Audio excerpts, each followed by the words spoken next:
नमस्कार मेरे प्यारे साथियों, आइए ड्रीम मंत्रा यूट्यूब चैनल पर आपका स्वागत है।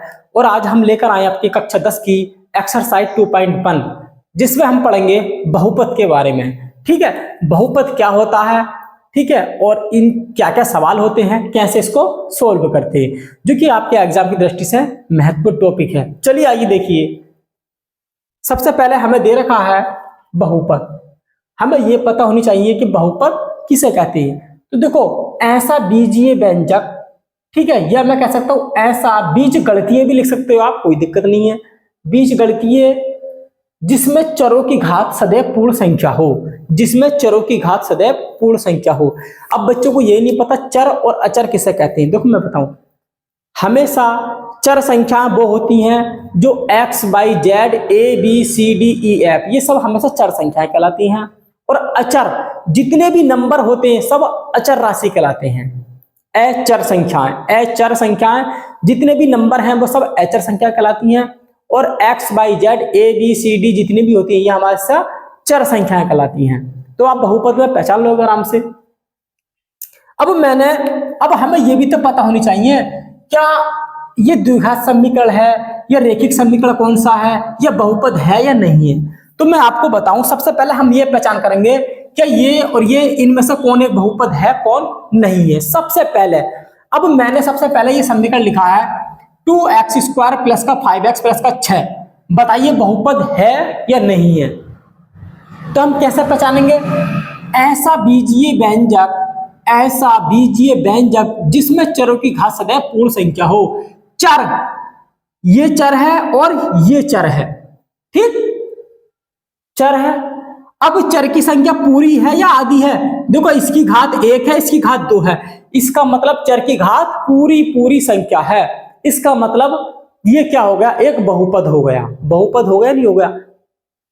बहुपद उसे ही कहते हैं जिसमें घात पूरी संख्या हो, या 1 हो या 2 हो या 3 हो या 4 हो या 5 हो, कितनी भी घात हो, लेकिन पूरी संख्या होनी चाहिए। वही वाली, मैं तो पूरी रोटी खाऊंगा, वही वाली घात पूरी होनी चाहिए, ना कि आधी रोटी वाली। आधी घात नहीं होनी चाहिए। आधी घात का मतलब इसको कहते हैं हम आधी घात, ठीक है।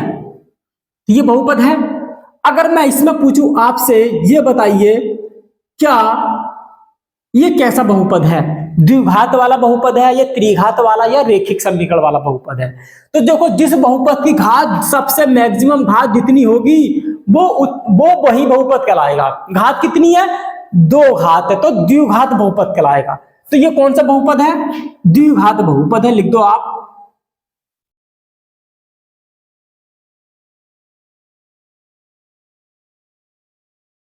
चलो साहब, आपने ये तो लिख दिया, द्विघात बहुपद है, ठीक है। अब मुझे आप ये और बता दीजिए, ये इसमें चरों की संख्या कितनी है।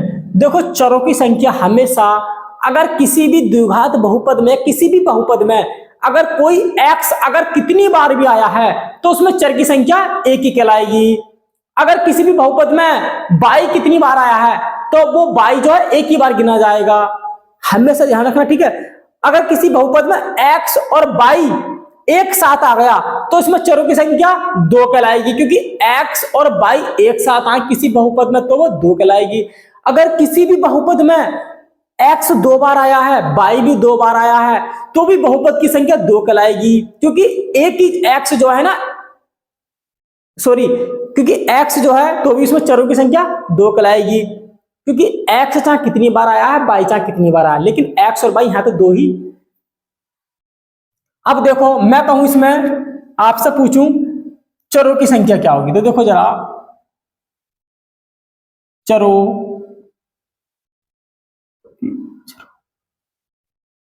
चरों की संख्या बराबर आएगा इसमें। देखो चर कितने इसमें, 1, ठीक, एक ही चर है। देखो x 2 बार आया है लेकिन ये एक ही है, एक ही कहलाएगा, ठीक है। अगर x 3 बार भी आता तो भी एक ही चर कहलाता।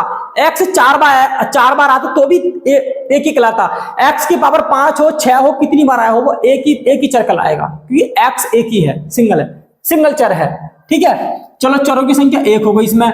अब मैं आपसे पूछूं इसमें कांस्टेंट राशि या अचर संख्या, जो अचर राशि है इसको बोलते हैं अचर राशि। तो देखो जरा,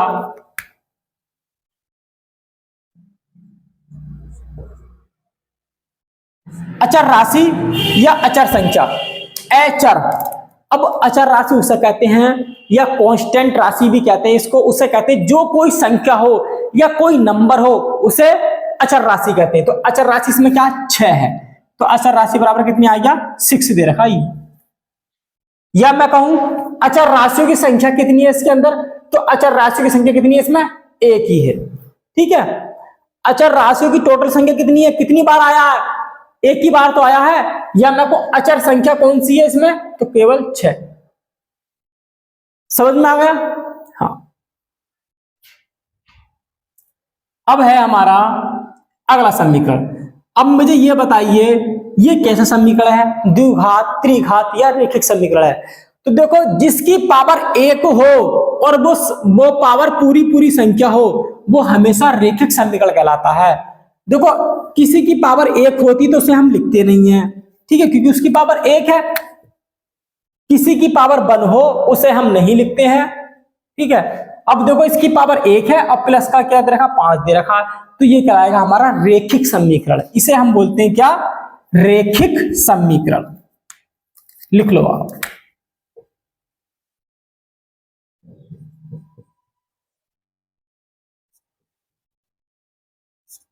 रैखिक समीकरण। अब मुझे ये बताइए इसमें चरों की संख्या कितनी है, तो इसमें चर बराबर दे रखा है हमारा 1, ठीक है। और इसमें अचर कितने दे रखे हैं, एचर भी हमारा इसमें कितना, एक ही है, 5 ही है, खाली है, 1 है। या 5 लिख दो या 1 लिख दो, ठीक है। कितने दे रखा है इसमें, 1 है, ठीक है, 5 लिख दो, चलो कोई दिक्कत ना।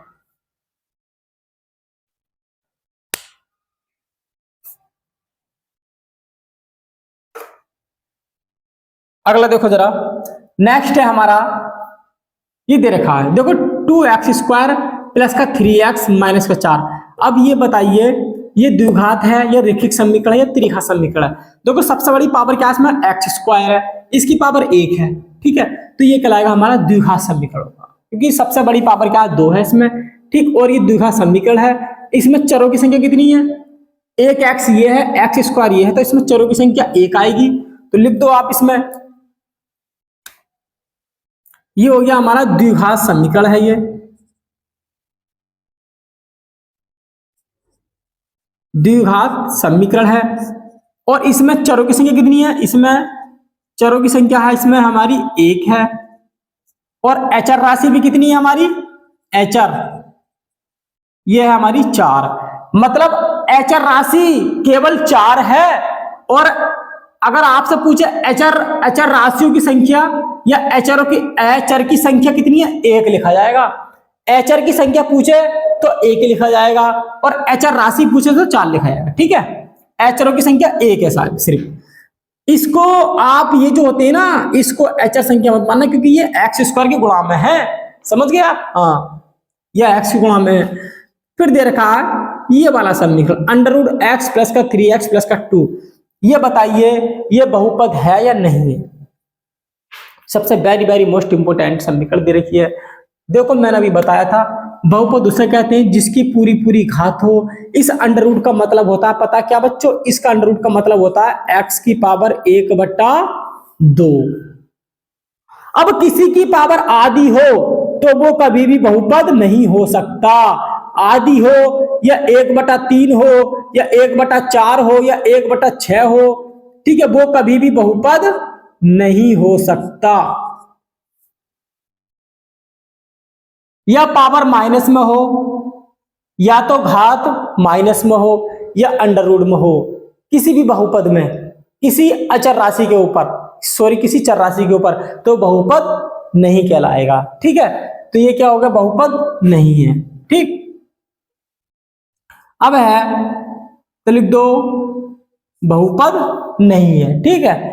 फिर आया हमारा ये वाला, देखो ये जो लिख रहा है ना समीकरण, ये है नीचे x ये दे रखा 3/x² प्लस का 2 प्लस का 3x प्लस का 2। अब इसको सही करके लिखोगे तो मैं इस वाले पूरे पोर्शन को ऊपर ले जाऊंगा, तो इसकी पूरे की पावर माइनस की हो जाएगी। जब किसी की पावर माइनस की होगी तो बहुपद हो ही नहीं सकता, क्योंकि बहुपद की तो एक परिभाषा होती है भाई, बहुपद उसे कहते हैं जिसकी पूरी पावर पूरी संख्या हो, जिसकी घात पूर्ण संख्या हो। पूर्ण का मतलब पूरी संख्या हो। आ जाइए, ये बहुपद कैसा बहुपद कहलाएगा? देखो मैं बताऊं बच्चों, ये जो कहलाएगा हमारा, ये कहलाएगा हमारा त्रिघात बहुपद। क्या कहलाएगा? ये हमारा त्रिघात बहुपद।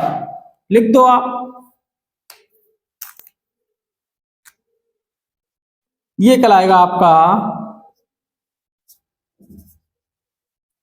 त्रिघात, क्योंकि इसकी मैक्सिमम पावर कितनी है?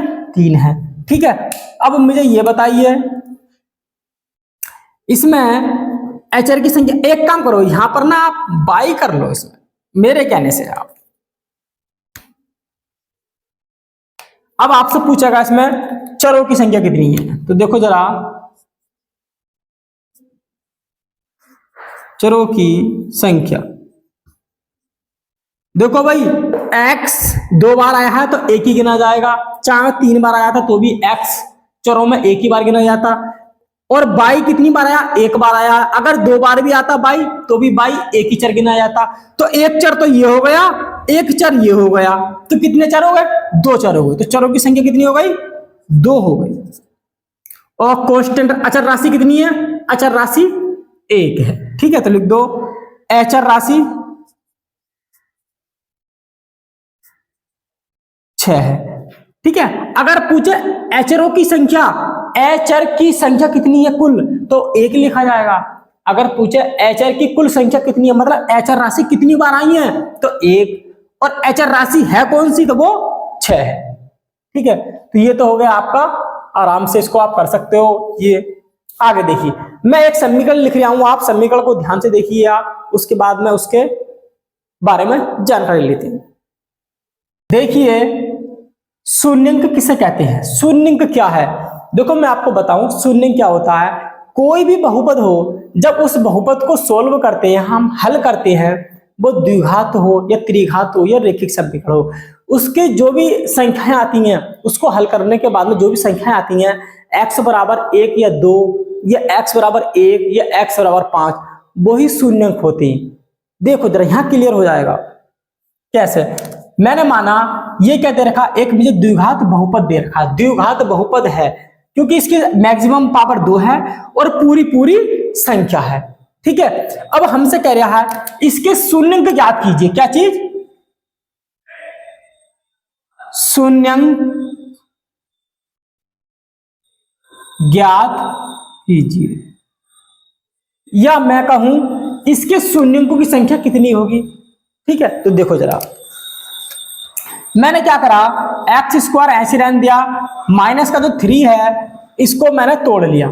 मतलब मैं कहूं अब आप 4 के ऐसे टुकड़े करो या ऐसी 2 संख्याएं बताओ, उनकी गुणा करें तो 4 आए और उनको जोड़ के या घटा के 3 आए। ऐसी कोई भी 2 संख्याएं बताओ, उनकी गुणा करें तो 4 बने। ठीक है, और उनको जोड़े या घटा के 3 बन जाए, जोड़ या घटा के 3 बन जाए। ठीक है, या माइनस का 3 बन जाए। तो देखो अगर मैं इसको ऐसा कर दूं, 4 का ना 4, ये x ऐसी रहेगा माइनस का 4। देखो मैंने 4 के टुकड़े करे, 4 का ना 4, 4 बन गया। अब मैंने 4 में से 1 गया तो कितना बचा? 3 बचा। 3 भी बन गया, बन गया नहीं बन गया? बस तो फिर ये समीकरण आप सोल्व करना सीख लो, कैसा करा जाता है इसको सोल्व। तो देखो एक्स स्क्वायर, अब ये जो एक्स है ना बच्चों प्यार से समझना, ये जो एक्स है इसको ध्यान रखो, ये प्लस का है माइनस का है, ये माइनस का है। जो यहां पर चिन्ह होगा एक्स उसी का होता है, एक्स का चिन्ह वही होगा। तो एक्स का चिन्ह माइनस का है, अब ये एक्स माइनस का है। अब एक्स के अंदर गुणा करेंगे हम, पहले तो इसमें करेंगे फिर बाद में माइनस के बन से करेंगे। जब हम एक्स माइनस का है, माइनस का माइनस यहां नहीं लग रहा, लेकिन एक्स को आप इधर भी लिख सकते हो, बात एक ही है, एक्स को आप इधर भी लिख सकते हो। ठीक है, देखो ऐसा अगर मैं चाहूं ना तो ये बिल्कुल सही है, यहां से हटा दो एक्स को, अब भी तो सही है, एक्स मैंने इधर लगा दिया, अब ये होगी ना होगी माइनस का। ठीक है, उधर ही कर दो इसको आप। बात ये है ना हम लोग आदी हो गए सवालों के, जैसे सब करते आए ना तो हम भी ऐसे कर रहे हैं। बात यह है, मतलब कुछ यूनिक नहीं करते, अलग नहीं करते कुछ, बस भेड़ चाल, जैसे भेड़ चल दी ऐसे हम भी चल दी, तो हम भी ऐसे चल दिए, क्या हो गया। अब देखो जरा, ये जो x है माइनस का है, जब माइनस की x की गुणा 4 से करोगे तो माइनस का कितना आएगा, 4x आएगा, माइनस का 4x। अब माइनस की x की गुणा माइनस के 1 में करोगे तो माइनस माइनस तब प्लस हो जाएगा, और कितना आ जाएगा, 1 की गुणा जब x से करोगे तो 1x आ जाएगा। इसकी गुणा में 1 भी आएगा, लेकिन 1 लिखते नहीं है, बचा क्या, माइनस का 4। और कभी भी शून्यंक ज्ञात करवाता है ना, कभी भी शून्यंक निकलवाए तो अपनी तरफ से 0 लगा देती है बराबर में। कभी भी किसी बहुपद के शून्यंक निकलवाए तो अपनी तरफ से 0 लगा देते हैं, ठीक है। 0 क्यों लगाते हैं, इसलिए लगाते क्योंकि उसके शून्यंक जो आएंगे ना निकल के, वो शून्यंक बहुपद में रखने के बाद में बहुपद का मान 0 हो जाएगा, हमेशा 0 होगा। इसका मतलब 0 के ये जो बहुपद आएगा ना, इसके शून्यंक जब मैं निकालूंगा, निकालने के बाद में उनको रखूंगा तो ये 0 के बराबर हो जाएगा। देखो जरा कैसे होगा, देखो इस यहां से बच्चों क्या कॉमन आ रहा है, यहां से लेके यहां तक, यहां से लेके यहां तक x कॉमन आ रहा है। मैंने x कॉमन ले लिया तो यहां पर x की पावर 2 थी तो एक पावर यहां पर कॉमन आ गई, तो खाली एक पावर बची, एक लिखते नहीं है हम, मतलब एक पावर नहीं लिखते हैं, ये 1 नहीं लिखते हैं, ठीक है। x बचा, ये माइनस से ऐसे बचा, यहां से x तो बाहर आ गया, क्यों, क्योंकि एक पावर मैंने बाहर ले ली, तो एक ही पावर थी, तो यहां तो x तो खत्म हो गया, बचा कितना, 4 बचेगा, ठीक है। यहां से क्या कॉमन आएगा, यहां से कुछ कॉमन नहीं आता, वहां पर से क्या आता है, प्लस का 1 कॉमन ले लिया, ठीक है। अब यहां क्या बचा, खाली यहां तो 1 कॉमन लिया, तो अगर 1 कहीं में से कॉमन लोगे तो उस पर कोई फर्क नहीं बैठता, तो ये x ऐसे रहेगा और ये माइनस का 4 ऐसे रहेगा, बराबर 0, ठीक है। अब इन दोनों ब्रैकेट को देखो, ये दोनों सेम हो गई, तो एक ब्रैकेट दोनों में से हम कॉमन ले लेते हैं, दोनों में से क्या करते हैं, एक ब्रैकेट हमने कॉमन ले ली, बचा क्या, x और प्लस का 1 बचा। एक ब्रैकेट दोनों में से इसलिए कॉमन लेते हैं रसगुल्लो, प्यार से समझना, क्या अगर मैं एक ब्रैकेट कॉमन लिए, मैंने ये आ गई और एक ये आ गई, इन दोनों की गुणा करूंगा ना आपस में, आप इन दोनों की मल्टीपल कर लो तो ये समीकरण बन जाएगी,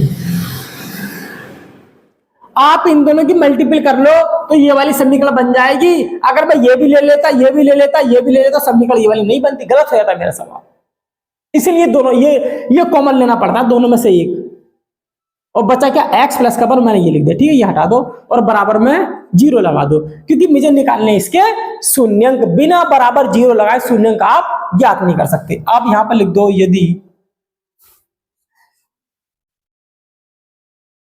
x माइनस का 4 बराबर 0, तो x बराबर क्या आ गया, 4 आ गया, क्योंकि x को मैं उधर को ले गया तो प्लस का 4 हो जाएगा, हो जाएगा, तो ऐसा हो जाएगा बच्चों, ये हो गया 0 प्लस का 4, मतलब मैं x को उधर ले गया तो प्लस का 4 हो गया, थोड़ा बड़ा लिख लो। अब तो अब 4 में जब 0 जोड़ोगे तो 4 ही तो आएगा, बस ऐसे ही है क्या, x प्लस का 1 बराबर 0, 0 माइनस का 1। अब जब ये बताइए 0 में से माइनस का 1 घटाओगे तो माइनस का 1 ही तो बचेगा, तो ये बचेगा x बराबर माइनस का 1। अब इसके शून्यंक पता है क्या है, ये आ गए शून्यंक जो हो गए वो x बराबर क्या आ गए, 4 कोमा माइनस का 1, ये इसके शून्यंक है। अब शून्यंक आपको मिल गए, शून्यंक आपको पता लग गया, लेकिन अंग्रेजों एक बात ध्यान समझ लो, अब जो है ये भी तो पता लगा लो, मैं आपसे कह रहा था कि ये भी तो देख लो, क्या शून्यंक रखने के बाद में किसका बहुपद का मान 0 हो रहा नहीं हो रहा, देखो जरा प्यार से समझो। ये क्या समीकरण दे रखा, एक्स स्क्वायर माइनस का 3x, उससे लिखो जरा,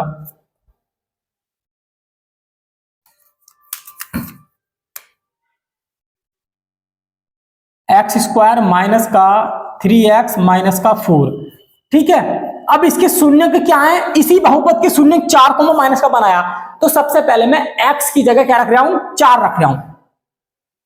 x बराबर 4 रखने पर जहां जहां x है वहां 4 रख दो, तो ये हो जाएगा 4 की पावर 2 माइनस का 3 गुणा 4 माइनस का 4, 4 का स्क्वायर करोगे 4 चौक 16 आएगा, 4 तिया 12 आएगा, और माइनस का 4 16, माइनस के 12 माइनस के 4 माइनस का 16, देखो आगे ना आगे 0 मान।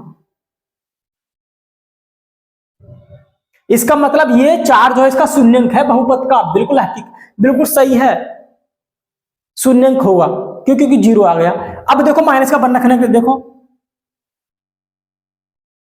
x बराबर माइनस का 1 रखने पर तो रख दो जरा, माइनस का 1 का स्क्वायर माइनस का 3 गुणा माइनस का 1 और माइनस का 4, ठीक है। देखो माइनस का 1 का स्क्वायर करो तो 1 ही आएगा, माइनस की, अब इन माइनस की 3 की माइनस की 1 से गुणा करोगे तो माइनस माइनस प्लस का 3 हो जाएगा, कितना प्लस का 3 और ये माइनस का 4। देखो जरा प्लस का 3 और ये कितना हो गया 4, माइनस का 4 करके बराबर कितना आ गया 0 आ गया।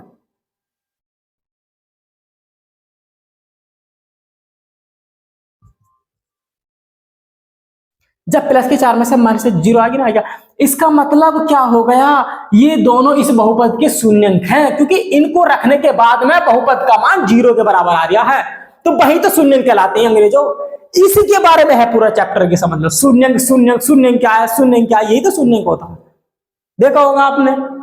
अब चलते हैं हम एक्सरसाइज पर 2.1 पर, उसकी खोपड़ी में करते हैं हम छेद। चलिए जरा साथियों, क्वेश्चन नंबर 1 एक्सरसाइज 2.1 की क्वेश्चन नंबर है पहला। तो क्वेश्चन नंबर पहला है, किसी बहुपद px के लिए y बराबर px का ग्राफ नीचे आकृति में दिया गया है, प्रत्येक स्थिति में px के शून्यंकों की संख्या ज्ञात कीजिए। देखो y बराबर होता है किसके, px के होता है। px क्या है, कोई बहुपद है, क्या है px कोई बहुपद है, तो y भी बहुपद होगा।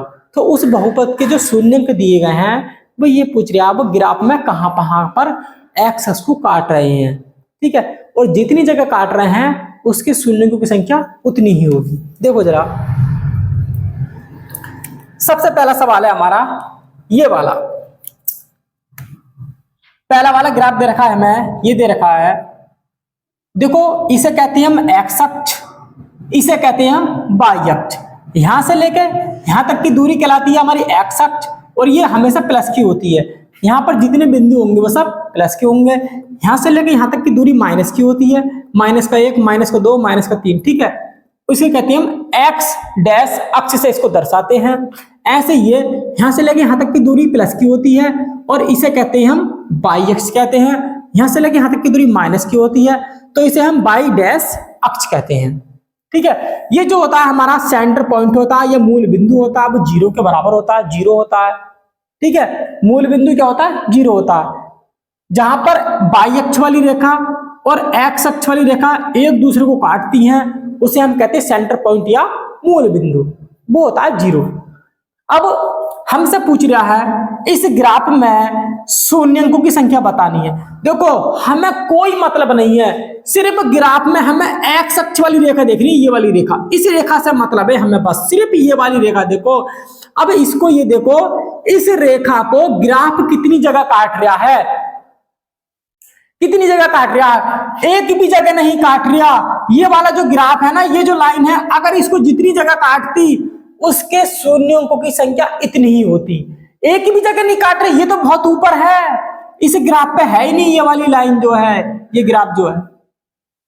तो फिर क्या लिख दूं, शून्यों की संख्या बराबर 0 आ जाएगी। यहां पर क्या आएगी, शून्यों की संख्या बराबर कितनी आएगी, 0।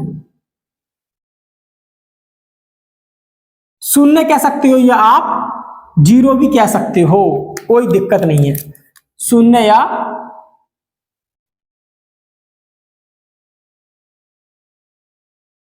समझ में आ गया। बस आपको एक्स अक्ष वाली रेखा को देखना है, ग्राफ एक्स अक्ष वाली रेखा को जितनी जगह काटेगा वही उसके शून्यों की संख्या होगी, ठीक है। ये जो ग्राफ है ना, ये ग्राफ, ये एक्स अक्ष वाली रेखा को जितनी जगह काटेगा, जितनी स्थान पर काटेगा वही उसके शून्यंक होते हैं। देखो जरा ग्राफ ने क्या करा है, इस एक्स अक्ष वाली रेखा वाली एक ही जगह काटा है, यहां पर और कहीं नहीं काटा। इससे मुझे मतलब नहीं है, वाई अक्ष से कोई मतलब नहीं, खाली एक्स अक्ष पर आपका फोकस रहना चाहिए, मतलब ध्यान रखना। एक जगह काट रहा है, ये वाला ग्राफ जो है ये गया है, ये एक्स अक्ष को एक जगह काट रहा, तो शून्यों की संख्या कितनी आएगी, 1 ही आएगी। तो लिख दो शून्यों की संख्या बराबर 1।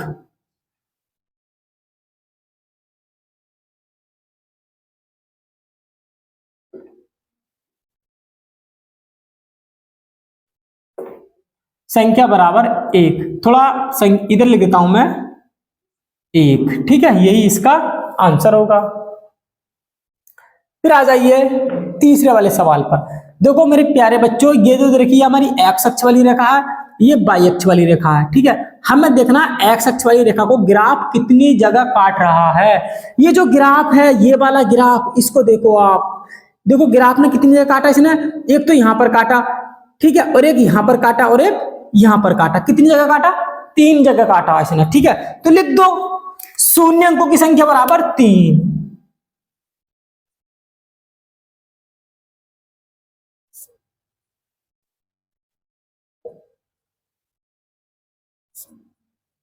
कितनी हो गई? यही इसका आंसर हो गया। ऐसे इस वाले को देखो, देखो मेरे प्यारे बच्चों, ये जो ग्राफ है, ये वाला जो ग्राफ दे रखा है ना, ये देखो, ये एक्स अक्ष वाली रेखा जो है, ये वाली रेखा, इसको कितनी जगह काट रहा है? एक तो इसने यहां पर काटा, एक यहां पर काट रहा है। मतलब मैं कहूं ये ग्राफ जो है यहां से होकर जा रहा है और ये इस पॉइंट से होकर जा रहा है, ठीक है। इसका मतलब शून्य की संख्या कितनी आएगी? 2 आएगी।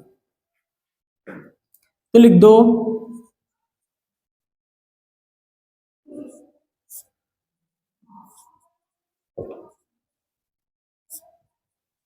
मगर मेरे प्यारे बच्चों, एक बात का और ध्यान रखना, अगर एग्जाम में पेपर टफ बन गया नहीं तो यहीं से पूछ लेगा आपसे, आपसे पूछेगा शून्यों की संख्या 2 होगी, ठीक है, 2 होगी, तो वो शून्य धनात्मक होंगे या ऋणात्मक होंगे या धनात्मक ऋणात्मक होंगे या कोई नहीं। तो इस वाली रेखा से इधर वाले जितने शून्यंक होते माइनस के होंगे। ये दोनों जो शून्यंक है ना, यहाँ पर कोई ना कोई संख्या आई हुई है, उन्हें तो शून्यंक कहते हैं। यहाँ पर कोई ना कोई संख्या है, या -1 या -3 या -5 या -6, कोई ना कोई संख्या है, लेकिन वो है माइनस की। क्यों है माइनस की? क्योंकि यहां से लेके यहां तक की दूरी माइनस की होती है, यहां से लेके यहां तक जितनी भी संख्याएं हैं वो सब माइनस की होंगी। तो शून्य की संख्या काय की होगी? माइनस की होगी, ठीक है। अगर नहीं, मेरे कहने का मतलब ये, अगर वो सवाल घुमा दे, टफ कर दे, पेपर टफ कर दे, तब ये बनेगा क्या, वो ये कहेगा शून्य की संख्या 2 होगी, ठीक है, ग्राफ में, ये तो सही बात है। लेकिन वो धनात्मक होंगे या ऋणात्मक, वो प्लस की होंगी या माइनस की, वो माइनस की होंगी। इसमें प्लस की होंगी, ठीक है, क्योंकि ग्राफ जो काट रहा है ना, प्लस की ओर काट रहा है, यहां से लेकर यहां तक की ये प्लस की दूरी होती है, तो प्लस की ओर काट रहा है तो प्लस की संख्या होगी। इसमें ना प्लस की होगी ना माइनस की, क्योंकि इसमें शून्य की नहीं आ रहे, ठीक। इसमें देखो, इसमें 2 शून्यंक तो प्लस के होंगे, ये दोनों, ये वाले दोनों प्लस के होंगे, यहां से यहां तक की दूरी प्लस की है, तो ये ग्राफ यहां से लेके यहां तक होकर जा रहा है। और ये वाला जो शून्यंक है ना, ये माइनस को, इसमें एक शून्यंक माइनस का आएगा और 2 प्लस के आएंगे। चलिए नेक्स्ट सवाल पर।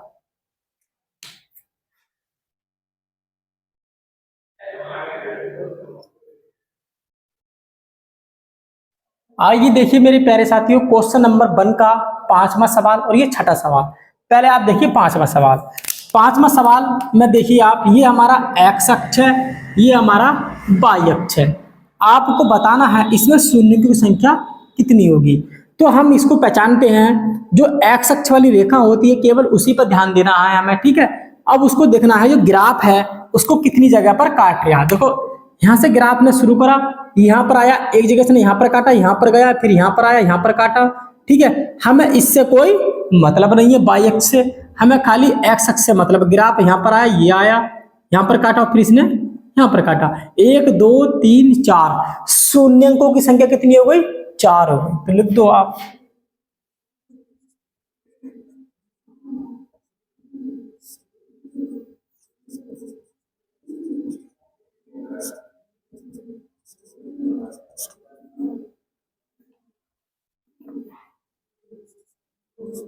ठीक है, इसको देखो जरा, ऐसे आपसे इसमें पूछेगा, यहां पर लिख दो आप। ये हमारा होता है एक्स अक्ष, ये होता है हमारा वाई अक्ष, ये होता है हमारा एक्स डैश अक्ष, ये होता है हमारा वाई डैश अक्ष, ठीक है। देखो जरा, अब देखो जरा, इसमें ग्राफ जो है एक्स अक्ष को कितनी जगह पर काट रहा है। या मैं कहूं बहुपद, इसे बहुपद भी कहते हैं हम। ये बहुपदी तो है, क्यों है? क्योंकि इसके शून्य को निकलना है, और शून्य उसी के तो निकलेंगे जो बहुपद होगा।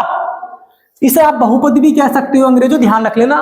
अब देखो जरा, ये बहुपद जो है एक्स अक्ष को कितनी जगह काट रहा है, ठीक है? तो देखो एक जगह से यहां पर काटा, यहां पर काटा और एक यहां पर काटा। कितनी जगह काटा? 3 जगह। तो लिख दो शून्य अंकों की संख्या बराबर कितनी? 3। यहां पर लिख दो आप।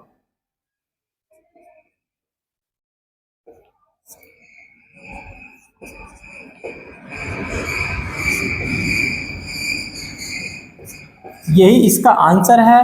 इसका आंसर ये दिया, ठीक है?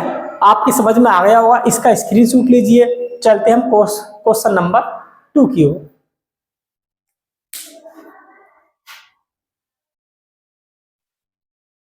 क्वेश्चन नंबर 2 है, दिए गए चित्र में बहुपद px का ग्राफ प्रदर्शित है, मतलब दिखाया गया है। px के शून्यंकों की संख्या आपको ज्ञात करनी है या बताना है। देखो मैंने बताया अभी आपको, ये जो हमारी x अक्ष वाली रेखा होती है, बस इसी को हमें देखना होता है। ये जो ग्राफ है, ये जो ग्राफ जा रहा है, ठीक है, ये देखना है ये x अक्ष वाली रेखा को कितनी जगह पर काट रहा है। तो देखो ये एक जगह पर काट रहा है, यहां पर काट रहा नहीं काट रहा। इसने जो x अक्ष वाली रेखा है, ग्राफ ने खाली एक जगह पर काटा है, तो इसकी शून्य की संख्या कितनी होगी? 1 होगी। तो लिख दो आप।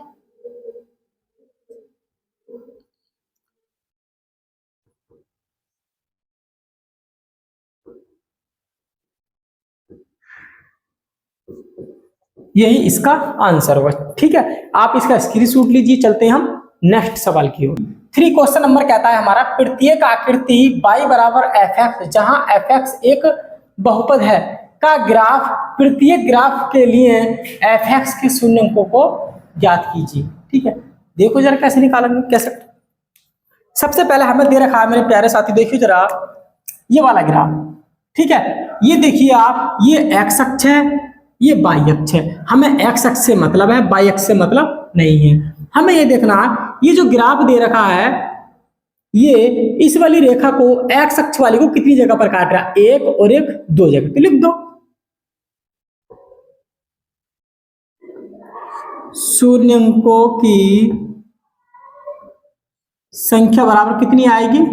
2। यही इसका आंसर। ऐसे इसमें देखिए आप, ये जो ग्राफ है, ये x अक्ष वाली रेखा को कहां, किस पॉइंट पर काट रहा है? यहां पर काट रहा, मतलब एक ही जगह काट रहे हैं। तो लिख दो आप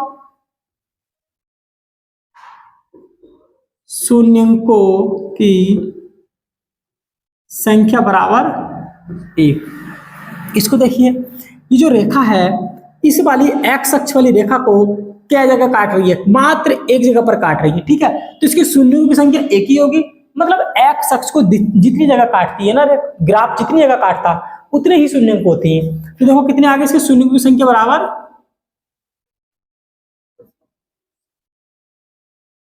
शून्यंकों की संख्या बराबर 1। यही इसका आंसर है। इसका 2 है, इसका 1 आंसर है, ठीक है? इसको देखिए, ये x अक्ष वाली रेखा है, हमारा ये ग्राफ दे रखा है। देखो एक जगह से यहां पर काटा, एक यहां पर काटा और एक यहां पर काटा। कितनी जगह काटा? 3 जगह। तो लिख दो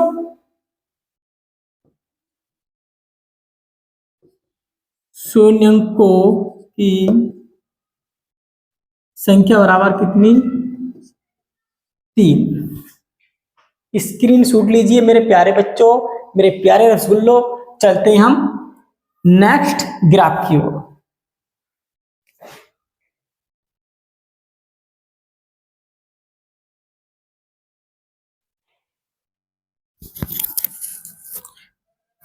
आइए मेरे प्यारे साथियों, देखिए ग्राफ नंबर है हमारा ये 5 है ग्राफ नंबर, और ये ग्राफ नंबर है हमारा 6। देखो जरा, इसमें क्या रहा है, ग्राफ में हमें शून्यंकों की संख्या बताइए। तो शून्य की संख्या हम कैसे बताएंगे? ये जो x अक्ष वाली रेखा है, हमें देखना है ये जो ग्राफ है वो x अक्ष वाली रेखा को कितनी जगह पर काट रहा है। तो देखो जरा, एक जगह से ना यहां पर काटा, एक यहां पर काटा, यहां पर और यहां पर, ठीक है? 1 2 3 4। तो लिख दो शून्यंकों की संख्या बराबर कितनी आ गई? 4। यही इसका आंसर होगा। वेरी वेरी हलवा सवाल। ऐसे इसमें आ जाइए। देखो जरा, ये हमारा क्या दे रखा है, ग्राफ दे रखा है। और ये देखिए ये जो ग्राफ है एक्स अक्ष को कितने पॉइंटों पर काट रहा है। देखो एक यहां पर काटा इसने, अरे यहां पर काटा, कितना हो गया, शून्यों की संख्या कितनी हो गई, 2। तो लिख दो, लिख दो। कहां पर लिख दूं मैं, यहीं पर लिख देता हूं, ठीक है। शून्यंकों की संख्या बराबर कितनी आ गई, 2। यही इसका आंसर है। मेरे प्यारे रसगुल्लो, मन लगाकर पढ़िए। आपका आपके दिमाग में आपके टारगेट के अलावा कुछ नहीं होना चाहिए, क्योंकि जब आप सपने देखोगे तो उसे साकार भी आप ही करोगे। कब करोगे, जब आप मेहनत से लगन से पढ़ोगे। मेरी बात ध्यान कर लेना, आज आपने अगर मेहनत से लगन से पढ़ाई कर ली तो आने वाला आपका फ्यूचर, ये भविष्य आपका बहुत बेस्ट होगा, ठीक है। आप अपने दिमाग में कोई टारगेट बैठाइए पढ़ने का कि मुझे ये जॉब लेनी है, और उसी के अनुसार आप मेहनत करते रहिए और यूट्यूब पे उसके बारे में सर्च करते रहिए, ठीक है। और हमेशा समय का सदुपयोग कीजिए, ये समय बहुत कीमती होता है। चलिए दोस्तों, मिलते हैं हम अब नेक्स्ट वीडियो में, जब तक के लिए हमारी आपकी नमस्कार साथियों।